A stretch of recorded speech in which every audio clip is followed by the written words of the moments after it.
할머니가 읽어주는 하나님 말씀, 쉬운 성경, 마가복음 12장. 예수님께서는 비유로 사람들에게 말씀하기 시작하셨습니다. 어떤 사람이 포도밭을 가꾸었다. 그리고 주위에 담장을 치고 포도즙을 짤 구덩이를 파고 망대를 세웠다. 그리고 포도밭을 농부들에게 빌려주고 여행을 떠났다. 때가 되자 주인은 농부들에게 종을 보내어 포도밭에서 난 자기 몫의 수확물을 가져오게 했다. 그러나 농부들은 그 종을 붙잡아 때린 후 빈손으로 쫓아버렸다. 다시 주인은 다른 종을 그들에게 보냈다. 그러자 그들은 그의 머리를 때리고 깔보고 업신여겼다. 다시 주인은 다른 종을 보냈다. 그러자 그들은 그 하인을 죽였다. 다른 많은 종들을 보냈지만 농부들은 때리기도 하고 죽이기도 했다. 주인에게는 한 사람이 더 있었는데 바로 그의 사랑하는 아들이었다. 결국 주인은 아들을 농부들에게 보내면서 말했다. 농부들이 내 아들은 존중할 것이다. 그러나 농부들은 서로 말했다. 이 사람은 주인의 상속자이다. 어서 그를 죽이자. 그러면 유산이 우리의 것이 될 것이다. 농부들은 아들을 잡아다 죽인 후 포도밭 밖으로 던져버렸다. 포도밭의 주인이 이제 어떻게 하겠느냐. 그는 포도밭에 가서 농부들을 다 죽이고 포도밭을 다른 농부들에게 줄 것이다. 이런 성경 말씀을 읽어보지 못했느냐. 건축자들이 버린 돌이 집 모퉁이의 머릿돌이 되었다. 이는 주님께서 하신 일이다. 이것이 우리 눈에 놀랍지 않은가?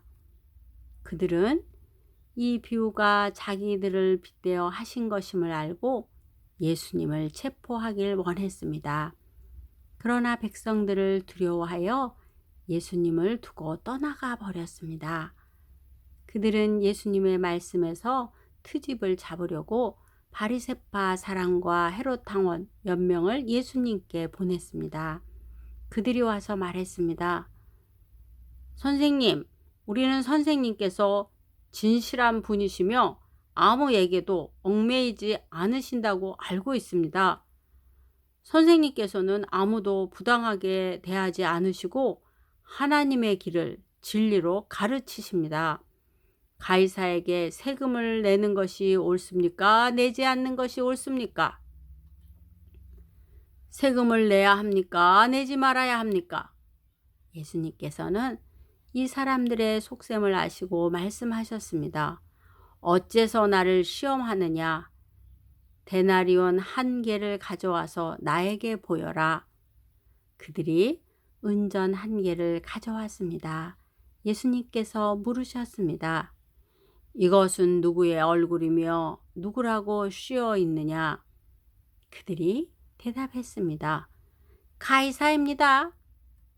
예수님께서 그들에게 말씀하셨습니다. 가이사의 것은 가이사에게 주어라. 그리고 하나님의 것은 하나님께 바쳐라. 그들은 예수님의 말씀에 놀랐습니다. 부활이 없다고 주장하는 사두개파 사람 몇 명이 예수님께 왔습니다. 그리고 예수님께 질문을 했습니다. 선생님, 모세는 형이 자식이 없이 아내만 남겨두고 죽으면 동생이 그 형수와 결혼하고 형을 위하여 자식을 낳아 주어라 하고 기록했습니다. 7 형제가 있었는데 맏형이 결혼하고 자식이 없어 죽었습니다.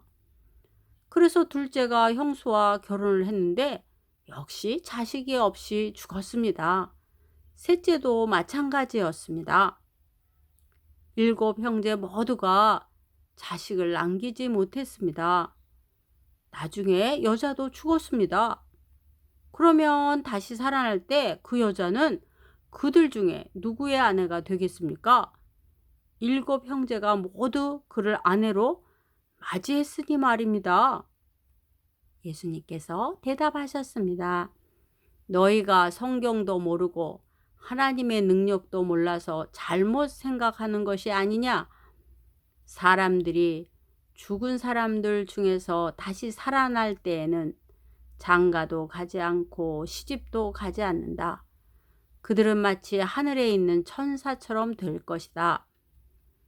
죽은 사람이 다시 살아나는 것에 대해서는 모세의 책에 기록된 떨기나무 대목에서 하나님께서 모세에게 어떻게 말씀하셨는지를 읽어보지 못했느냐? 하나님께서 모세에게 나는 아브라함의 하나님, 이삭의 하나님, 그리고 야곱의 하나님이다 라고 말씀하시지 않았느냐? 하나님께서는 죽은 사람들의 하나님이 아니라 살아있는 사람들의 하나님이다. 너희가 크게 잘못 생각하고 있다. 율법학자 가운데 한 사람이 다가와서 논쟁하는 것을 들었습니다. 예수님께서 사두개파 사람들에게 잘 대답하시는 것을 보고 그가 물었습니다. 모든 계명 중에 어떤 것이 가장 중요합니까? 예수님께서 대답하셨습니다. 가장 중요한 계명은 이것이다. 이스라엘아 들어라. 주 우리 하나님은 한 분이시다. 내 모든 마음과 모든 영혼과 모든 뜻과 모든 힘을 다하여 주 너희 하나님을 사랑하여라. 두 번째로 중요한 계명은 이것이다. 내 이웃을 내 몸같이 사랑하여라. 이 계명들보다 더 중요한 계명은 없다. 율법학자가 예수님께 말했습니다. 옳습니다, 선생님. 하나님께서는 한 분이시고 그 외에는 다른 신이 없습니다. 모든 마음과 모든 지식과 모든 힘을 다하여 하나님을 사랑하고 이웃을 자기 자신처럼 사랑하는 것이 다른 모든 번제물이나 희생 제물보다 더 중요합니다. 예수님께서는 이 사람이 지혜롭게 대답하는 것을 보시고 말씀하셨습니다. 너는 하나님 나라에 가깝구나. 그 뒤로는 아무도 감히 예수님께 더 묻지 않았습니다. 예수님께서 성전에서 가르치고 계실 때 이렇게 물으셨습니다.